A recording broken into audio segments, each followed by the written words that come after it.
Everyman podcast. Every man, every day, every way. This is what we do, Brother Jay. You know what I'm saying? Everyman draft spectacular. The draft spectacular. That's right. We're here. We're live. We're back together again for a guestless edition of the Everyman podcast this week. Yep. Yes, indeed. The original lineup, I should say. We've had a great couple weeks here talking to some really incredible people. We've learned a lot from everything from the day in the life of a world-class producer to an NFL youngster to a drummer and master of time. Yeah, for sure. It's been wild. So we're here to kind of just catch up and talk about the NFL Draft 2019 from Nashville, which Darrell was at. Mm-hmm. And before we get to that, I want to plug a few items here. If you haven't checked us out yet on our Facebook, check us out at the Everyman Podcast. We're on Twitter at Podcast Everyman and Instagram, the Everyman Podcast. And that's where you can see some extra content that we get from our little field trips and posts for our shirts and merchandise and things like that. So go ahead and check that out. And of course, if you're enjoying the show and you've enjoyed these interviews, subscribe on SoundCloud, subscribe on Apple Podcasts, and we'll be coming to Stitcher very soon, which is a pretty cool new platform for us. So, Mr. Campbell. Whoo, Mr. J. What happened in Nashville? Oh, bro. So much happened. I had a lot of fun, man. Met a lot of people. And I think, honestly, and I just really enjoyed myself. Draft was crazy. You were trying to get me to get some of that crazy chicken, which I did. I found my way to some pulled pork, some crazy chicken, and had a bevy of different magnanimous proportioned meals. How was that hot chicken? How was that? You know what? I'm going to tell you that it was flavorful. It was robust, and it definitely hit the spot because I'm going to be honest. As soon as I got through eating it, I slept for about 8 hours straight. It just really hit me where it was supposed to, in the right way. Did its job. Definitely did its job. But met a lot of people. I was down there on assignment with NFL Films, doing some youth football, play football initiatives for the league. Got a chance to interview a bunch of different parents of some great players. Yolanda Tate, who is Golden Tate's mom with the Giants. Annie Apple, Eli Apple's mom with the Jacksonville Jaguars, who was just an unbelievable lady. Super, super energetic and loves her son to pieces. Yeah, just doing some everyman stuff, bro. Spreading the everyman way. Just spreading the love, man. Just spreading the love. I'm sure you made a lot of friends. It doesn't surprise me. Everywhere you go, you make friends. It's something we've got in common. Yep. And also found me. I gotta keep my pump on. They gotta stay big. Gotta stay swole. Did they have enough weight for you at the gym this time? Well, I mean, I went to a place called Go Performance out there in downtown Nashville, and they had enough weight. I'd say at least for the bench they did. So I was able to get a few reps of 425 off the chest there, after doing 28 reps of 285. But I'm not gonna quibble over that. It's just how I roll. And got some squat action in there. Stopped around 500-600 pounds. For 15. It's just what I do. And that's just how we do everything. You know how this works. How the traps and the forearms set up. I mean, it just works like that, man. It's like action grip with G.I. Joes. You can't turn that off. It's just how it is. You have to work them together. Mm-hmm. Have to be coalesce. See, I luckily for me, I don't have that problem of running out of plates at the gym. Mm-hmm. I'm able to make do with what I usually find. But brings me to something that I've noticed that we could touch on here with the Everyman universe is that the world isn't really built for every man. It's not built for this everyman, Darrell Campbell. That's for sure. It's not. There are so many different examples. One would be, even traveling into Nashville, I had to be assisted with the extra seatbelt clip for the seat there. It was I'm not gonna lie, it's a little bit embarrassing until they realize just how massive I am and that molded seating isn't made for 300 plus pounds, 6'4" plus guys in the universe. And it's not really, like, I mean, triangular features. I mean, I have it. It's like a little V. It's a bigger V that goes in the middle, but at the same time, V. Yeah, it's a big V. It's a V. Let's be honest. And my thighs are kind of like, one of them is the size of two people's like normal thighs. And that's just kind of how it is. Yeah. I mean, you already know what it is. You already know. One-legged, leg press, 28 plates. That's how I get down. That's right. Have the videos to prove it. But yeah, so the extra clip on the seat belt there, the extra buckle, they got to roll that thing out, clip it on for you. Do you have to sit in the safety aisle, like the emergency exit aisle? Well, what they typically try to do is they tell me they use two hands. They're like, hey, you just stay right here. I know that your ass cheek is on the left. Your left ass cheek is on the top of the left elbow pad there, but you stay right here. Try to be as comfortable as you can, and we'll see if we can find an exit row that at least give you leg room.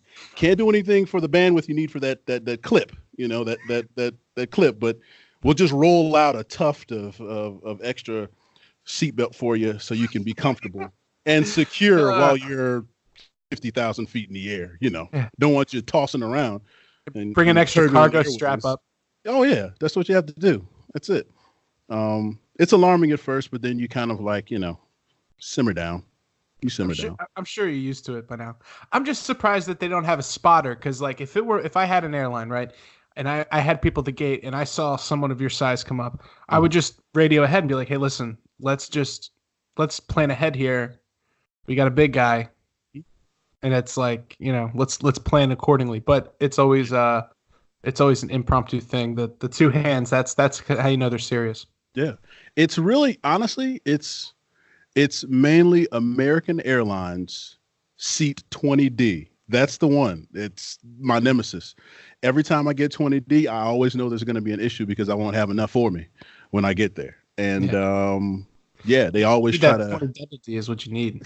It's what you need, man. It's crazy. It's absolutely crazy. Well, I'm glad you made it there safe and sound. Oh, for sure. And back, of course.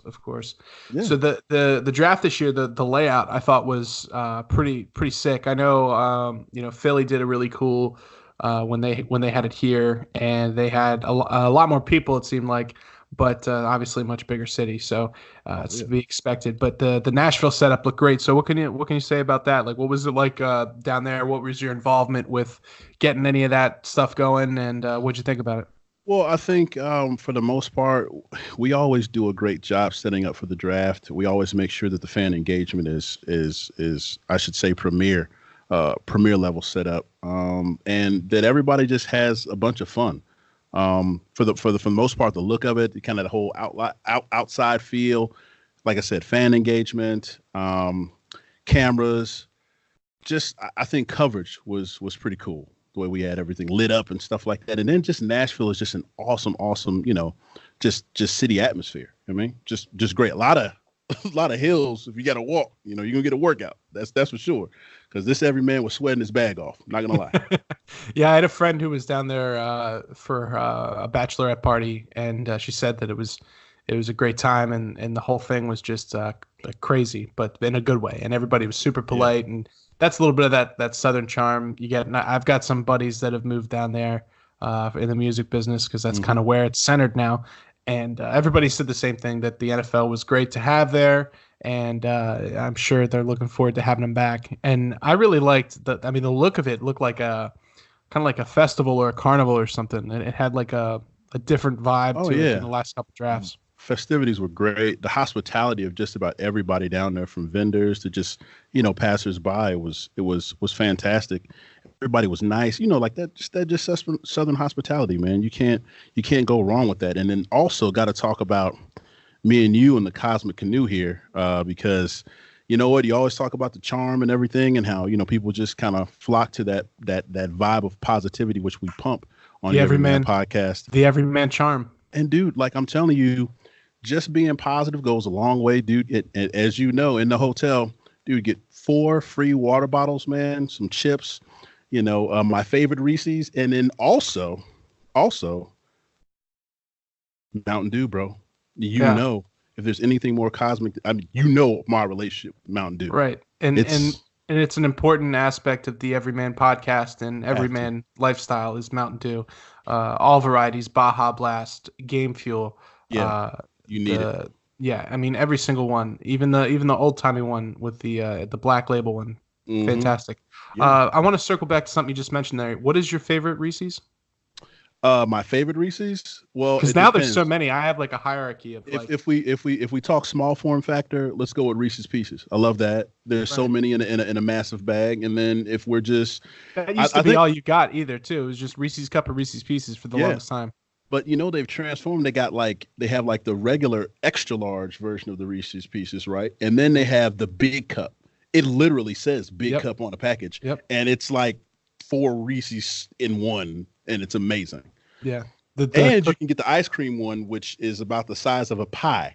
And I've consumed that by myself, both pieces. Don't tell my wife.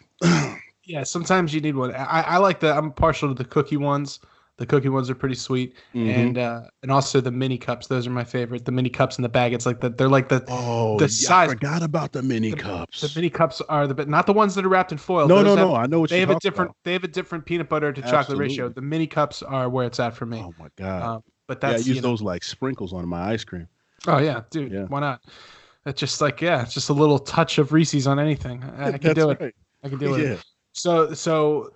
Everyman life was fulfilled down in Nashville. You got your food, you got your workout, you had of course your grind, and you and I of course made time to podcast and work on the Everyman thing that we have coming up here. So we've got a lot of. This is just the beginning, and we've been talking about that, and we've got some really cool stuff coming down the bend here. What did you think of the band that was playing?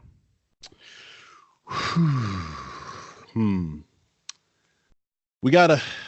Well, what did you think about it? Let me get your opinion. So first. I really liked the fact that they had something different, and I wanted to talk about that a little bit. Like, I always think when growing up, I identified the draft as like Radio City, right? Right. The being in Radio City Music Hall, that was the thing, New York. And then in years prior to that, it was like the smoky basement of like, and it's just all these old dudes just literally smoking and drinking and like picking up the phones and then making deals and announcing the draft picks.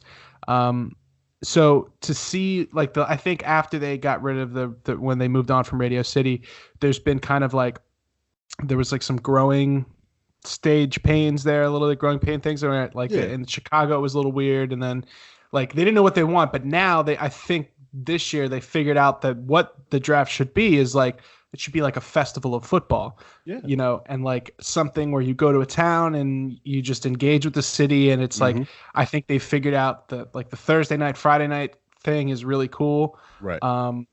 So the broadcast was excellent and was much more watchable than years past. Cause ultimately it's all speculation till these young men put the helmets on. Without question. So to talk about, to speculate for 9 hours on end is that is a skill, my friend. You need a band when you're speculating like that. If you're going to be speculating all day and all night, you need to have some music. So I thought, it's Nashville, it's Music City. Right. They have like that, it was kind of, the ultimate cover band, and they're playing some cool stuff. Yeah. Now, the mix that I heard was they either had all band and nothing else, or all crowd and no band. So like you're either hearing the band from the PA from the crowd mics, right, or just too much band. So I would have liked to see that a little differently. But I enjoyed it. So I thought the band was pretty good. But I think may have been some miscommunication with the production. But it was still great. Yeah, it was still great. Still, a nice little, unique trinket that they added in there that, again, and engagement is the thing. Fan engagement, getting them involved, getting them shaking the those no lie hips that Shakira talks about. So They do not lie.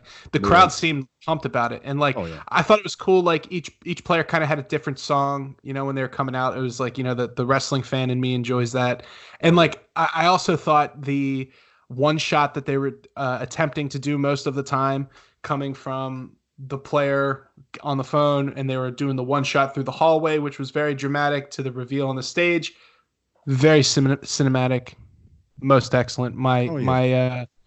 My commendations to the chef in charge of that. Nice, nice.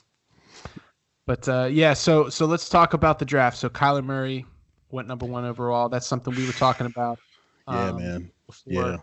I can't say we're surprised. I'm surprised. Well, I mean, NFL. the best players get chosen. You know what I mean? That's They right. get picked, and you have him going to the Cardinals. 1 overall. I mean, we can talk about that, and we can also talk about that really sweet pink pinstripe suit that He he looked had great. on. I He mean, did look great. he was sharp, man. He looked great. He looked confident. He looked like he knew he was going number 1 overall. Oh yeah. And they made a big deal about him being whatever his height is, 5'10" 3/4. Being the smallest, and Oklahoma having 2 back-to-back number 1s, and it's all very cool. But at the end of the day, it's like I said, it's all speculation. We don't really want to speculate on who's going to do well and who's not going to do well, because that's just not really what the Everyman is all about. No, I mean, we're all about positivity, man. We're all about, these young men coming into their own here at the draft, setting up their futures financially for their families, and also just their playing careers. I mean, this is a time for them to remember, to revere, to just, go all ham Everyman style into this thing. So That's right. I'm proud of every last one of these guys. I swear, like Kyler Murray, he was a small guy. Met him at the combine. Got a chance to shake his hand, hug him up. He's a small guy, but I wish him well, especially in Arizona. Also got a chance to catch up with the 13th overall pick, Christian Wilkins, who went to Miami, defensive tackle from the Clemson Tigers. Really, really awesome young man. Gigantic man, but he's right around my size, if not an inch taller. But he's the guy that did the kind of like jump and leap into Roger Goodell's arms. Was really elated for him. Smart kid, has his head on straight. Very, very frugal kid too. Got a chance to talk to him about like how he sets up his financial future, and you'll love this, brother Jay. Saved $15,000 while being at Clemson as doing odd jobs as a substitute teacher, and just kind of doing it Everyman style, man. So It's incredible. Big kudos to him, man. See, and that's what I love, these kind of stories, and I want to be the one to help tell them, because that's not like the real sexy story to be telling about a young guy coming out of college, being frugal and worrying about his future like that, and working hard, and when he doesn't necessarily have to. Oh no. So I think that's really, really cool. And really the tale of the top 10. Well, there's 2 things. I guess we'll just jump right into it. Is a guy that we talked about. If you go back in the archives to our Combine episode, you will hear us talk in detail about all these players, and where we thought that how they might do, and where they might go. And really, we talked in depth about their measurable statistics and physical traits, which with somebody like Darrell having experience in that, it's something great that you should check out. So you can check that out in the archives on SoundCloud. However, quarterback Daniel Jones out of Duke was taken by the New York Giants at number 6. And you would have thought that the sky was falling if you turned on various sport networks, that, this guy was the end of modern football as we know it, because he's, I don't know what they're expecting. So I just wanted to talk about, what we think about him, and what you think about that pick. Well, I'm not surprised. I was at the combine. I saw Daniel Jones up close and in person. I saw all of the the throws that he was able to make. And you know what? I think a first round pick is commensurate with his skill set. So if I can rewind the tape a little bit here and just talk about, Daniel Jones, and they're bringing him into New York Giants to be Eli Manning's, successor. I came out when I came out in the draft right before tearing my ACL before the 03 draft, before draft. I was under the same agency as Eli Manning, Ben Watson. We're all in that same class, draft class. We all went down to IPI Institute in Bradenton, Florida. We trained together.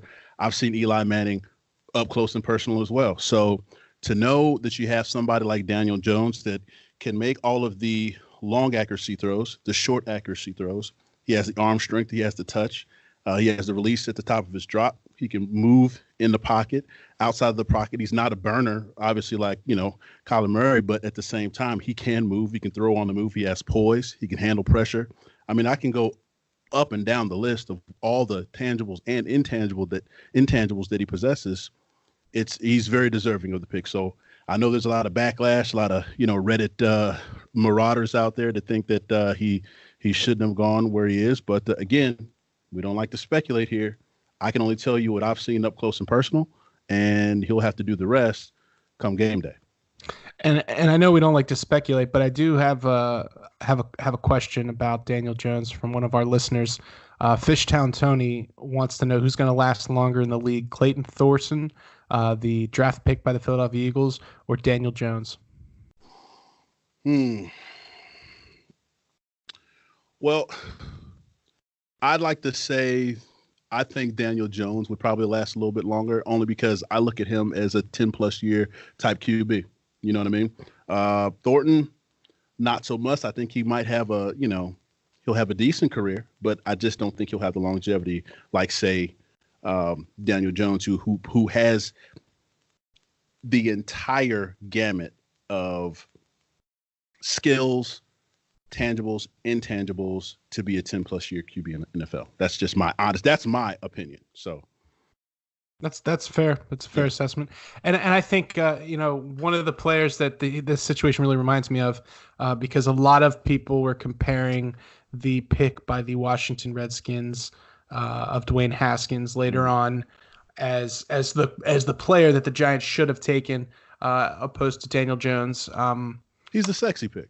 Right, he's the Corvette, and he's obviously, he comes from a team and a program at Ohio State where they had some of the top recruits in the nation for the last however many years under Urban Meyer. So look, I think to compare what Dwayne Haskins did in college, and I'm not a big college statistician or expert, but just my little understanding of this is that you can't compare somebody who played with 0 NFL prospects to a guy who played with a lot of guys who are going to be in the league this year, and that have been at that. They're already. It's a different talent level that he's dealing with. He reminds me of like Joe Flacco coming out of Delaware, because everybody was like, "Who's this guy? Why are they taking him in the first round?" It's like, well, yeah, he's not the most obvious pick, but I think based on what the Giants need, they felt that they couldn't wait to get him, at 17. So like if I were just to take this back a second, Brother Jay, like this, we can make this really easy, right? So I was at the combine, right? I saw all of these guys perform, Dwayne Haskins included. So if you have somebody like Daniel Jones, who's coming from an institution that he didn't have nearly as many NFL caliber type guys to throw to, if he can go into the combine and make every throw to those future NFL hopefuls, and Dwayne Haskins goes to the combine and doesn't make all the throws to those future NFL hopefuls. I mean, I'm just throwing it out there. I mean, I'm just saying. Right. And I think of all the franchises in the NFL, there's certain ones that seem to be successful consistently. The Green Bay Packers, New England Patriots, New York Giants, Pittsburgh Steelers, and lately the Eagles have kind of popped into that crew. But really, it's because of their success in the draft, and they make good choices. So to all the Giants fans out there, I think you can be a little easy on your boy Daniel Jones and give him an opportunity because I think they have a plan for him. And I wouldn't be surprised if my call is that he's going to be starting at some point this year. And I think he's going to be pretty successful. You think about those organizations, Brother Jay, Pittsburgh Steelers as well. They have QBs. They get personnel. Their personnel departments do a great, fantastic job. You know why? Because they bring people there. They're lunch pail kids, man. They come in. They got the hard hat on. They're ready to work. They're ready to grind. That's exactly what we are for the Everyman. And that's why I think Daniel Jones is going to be another successful NFL quarterback for many years to come. Agreed. The next big top story in the top 10 was, of course, my favorite team, the Pittsburgh Steelers, moving up in a trade with the Broncos to ultimately close the Mr. Big Chest saga, a.k.a. Antonio Brown, a.k.a. AB, when they drafted Devin Bush with the 10th overall pick out of Michigan. And obviously we could talk about his 4.4 speed and his ability to play on, in the backfield, get after the quarterback, stop the run, and also side to side on the field. But I really want to talk about his outfit that he wore. We have to talk about that Ben-Hur composite. Let's do that. That is some serious high fashion right now.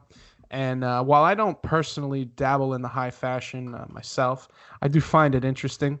Yeah. And that's something that the Virgil Abloh has gotten all the cool guys into thinking is necessary, which is this Louis Vuitton men's holster corset, which is essentially, I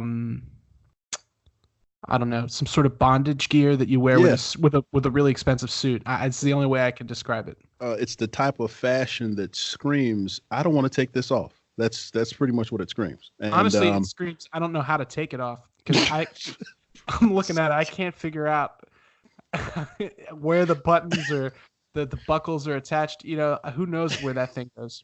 I feel like you're only supposed to have buckles and buttons on like your pants, not like on your full body suit. It's just, again, here's the thing.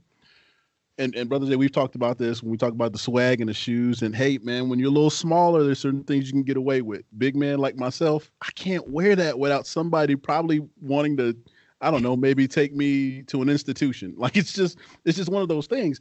He can get away with it. He's small. He's the first up. He's a draft. Like he's 5'11", 225. I mean, that's too, in my opinion, that's too big to be wearing a white leather holster. Yeah, it's just, I mean, again, and even, the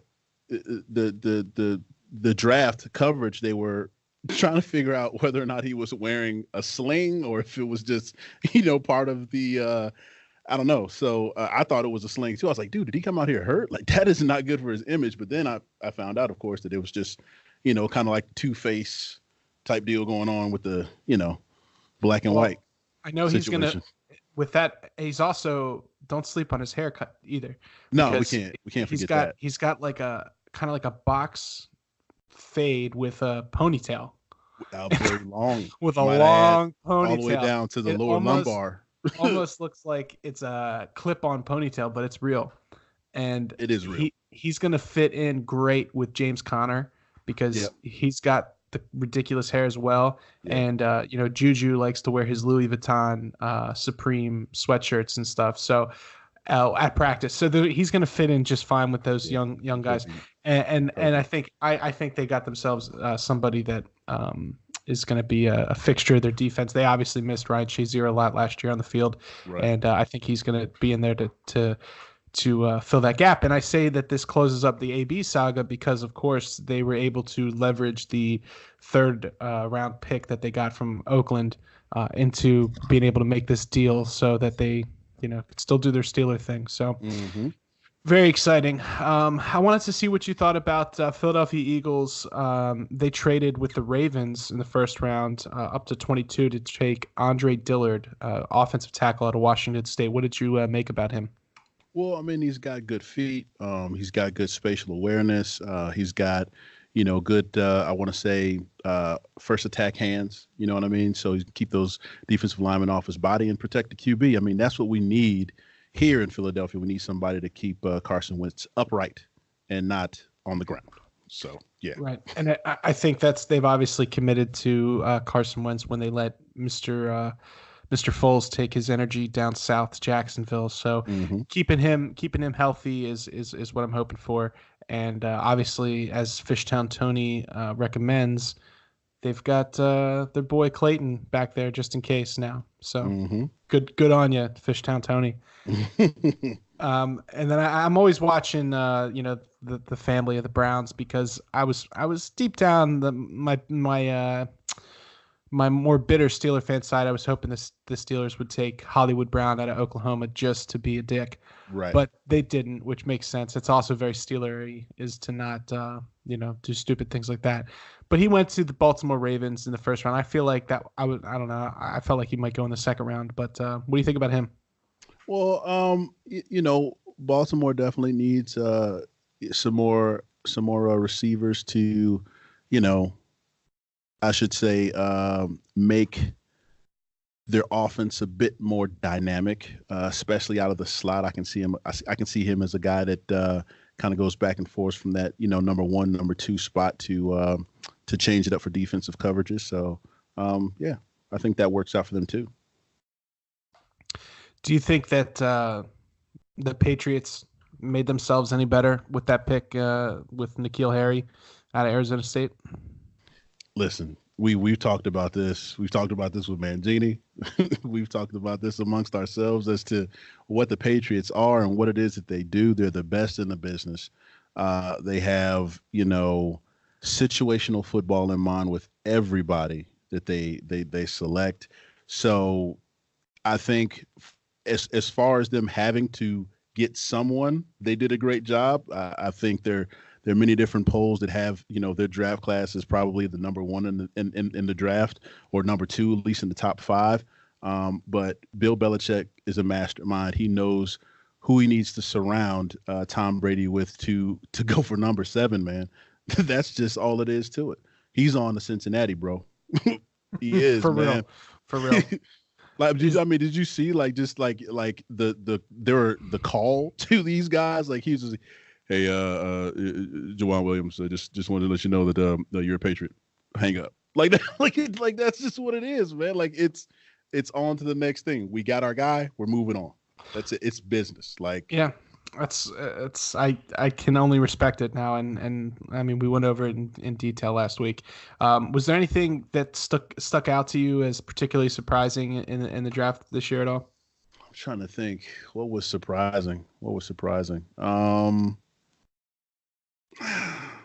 Nothing comes to mind. I think based upon the guys that we went over, from what I've seen, and you know what, I'm not too much into the social realm with respect to what people believe is surprising. Nothing takes me, by surprise, especially given the fact that I got a first chance look to see all of these guys, every position, every draft pick, work in person, workouts at the combine. So, I pretty much already had a good shake as to where these guys would fall. Some of them made it, some of them didn't. Most of them did, though. So, yeah. That's good. And I know our boy DK Metcalf made it to the Seahawks, which is, I think, a great place for him to kind of have time to grow. I feel like anywhere else he would have probably been asked to do too much. And I think he's a guy that'll develop into a nice player, and then he can open up his cheese restaurant, which I'm looking forward to. But For sure. One guy that obviously is my Steelers that I'm really looking forward to, that they have a tendency of getting really good wide receivers late in the draft, Mm-hmm. and they picked up a guy this year in the third round off that pick that they got from the Raiders, Deontay Johnson out of Toledo. Mm-hmm. And when you watch this guy, he's a freak, and he's sometimes 15 yards ahead of people in his highlights when you watch him. Small guy, really looks kind of AB-esque. So Right. I look forward to him kind of carrying that Steeler mantle of late round gems. With him, I just think acceleration and just short area quickness, man. The type of guy that you're looking at him on the catch, and the next thing you know, he's in the end zone, and you're like, "What?" That's the type of guy he is. So, Yeah, for like sure. almost like a Deshaun Jackson type. Oh, Like, they got to steal. yeah, and I know a lot of teams were hoping to get him late. I don't quite understand why he fell later in the draft. But I'm no professional scout, as I was told this week by Fishtown Tony. So,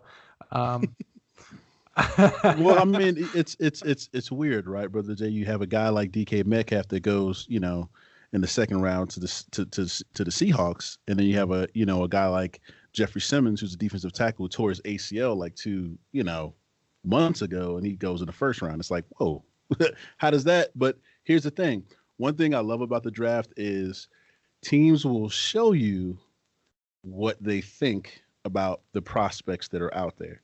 They don't have to tell you about it. They don't have to, get on, Reddit boards or do it on social media. They'll just go ahead and show you exactly what they think. And you know what? That causes a chain reaction, which, causes people to either rise or fall. And that's just kind of how the chips land. I feel like there's only a couple people that you ever really know are definitely NFL players when they walk through the door. Because, I mean, when you start seeing these people up close and you realize the size of them, you don't know what somebody's going to do when they get hit. And by NFL sized people. So you don't know what's going to happen with somebody like Kyler Murray or Daniel Jones or Drew Lock or any of these guys until they suit up and they get in there, because it's the ultimate equalizer, the NFL. And you're either up or down, and they'll sort it out real quick. So I think it's kind of hard as a fan to be patient, and everybody wants to get their 2 cents in, but in the spirit of positivity and really just respect out of what these guys have done to get to this point and what they're about to put themselves through to get to the next level, which is making that 53-man roster. Right. You got to appreciate the grind that they all are about to embark on. That's the one thing I think about, because as many of these guys that come in, so few of them are actually going to make it onto the field this year. They'll start dropping in rookie mini camps, and somebody will pop an Achilles and somebody will do this. And it's the nature of the game. And that's why you have to, it's almost like point and pray to a certain extent. Oh yeah, for sure. For sure. Like, you got to think, and you made a really, really good point there. These guys still have to make it, man. You know what I mean? Like, they still have to make the 53-man roster. It's not like, it's just going to happen by them being, on a team. Guys get drafted, free agent acquisitions. These guys are all vying for jobs. So, just like you have these young cats coming in, the rooks. If you're not, first, second, third round, fourth round, look, like, you're not going to get that pass, bro. So, like, you have to really work to essentially take another man's job who's in that spot before you, that has a family, that is comfortable in that spot and is looking at you like, hey, you're a young guy coming here trying to basically take food off the table. Come on, man. Like, they say this, now the work begins, because it's the truth. It's the honest to God truth, That's something that people don't, and I can't, on the one hand, I certainly do not blame fans for having that perspective, because that's largely the perspective that's given and shared with the fans, is what they see on Sundays and everything like that. And the social media stuff, of course, but the battle that has to go on now to get that spot and to keep that spot, these guys that are on the fringe or that are fighting to be on the fringe, that's what the NFL is. That's really where the majority of the NFL lies, because not every team, I mean, just think about quarterbacks, right? You don't have every team that has an all-pro quarterback, and people get so jaded so quick when they have an Aaron Rodgers or a Tom Brady or a Big Ben or any of these guys. There's maybe 6 or 8 in the league, and then those are the untouchable guys. But outside of that, everyone is, their ass is on the line. Yeah, every last one of them, man. Every last one. So, while congratulations, of course, to all the guys in the draft this year, but it's the journey is just beginning for them, and the journey is only beginning for the Everyman podcast. Oh, without question. And it's good to running on a parallel track. So I wanna thank you for being a wonderful correspondent / Everyman ambassador that you are. and sharing the everyman way and lifestyle and love with the good people of Nashville that you encountered. Thank you kindly. And Thank you kindly. it's I was holding down the other end of the everyman antenna up here. So Dude, you always do, and I you have gotta throw this out there, man. Really, really proud of my man. Proud of brother Jay here. Just got a new job here. You know what I'm saying? That's Doing it right. the everyman way. You know what I mean? Grind. Everyman. We talk Thank you. about these young men grinding, but my man, brother Jay has been grinding 9 to 5. It's going off to a better, bigger, more robust opportunity That's with right. respect to his regular 9 to 5, as well as doing the everyman to try to spread that positivity on these airways, man. That's So right. Thank you, my love you, brother. I bro. appreciate it. Love you too, Yep. man. And we love you guys. So if you enjoyed it, you want to drop us a line, you know where to find us, and we will catch you next week. Later.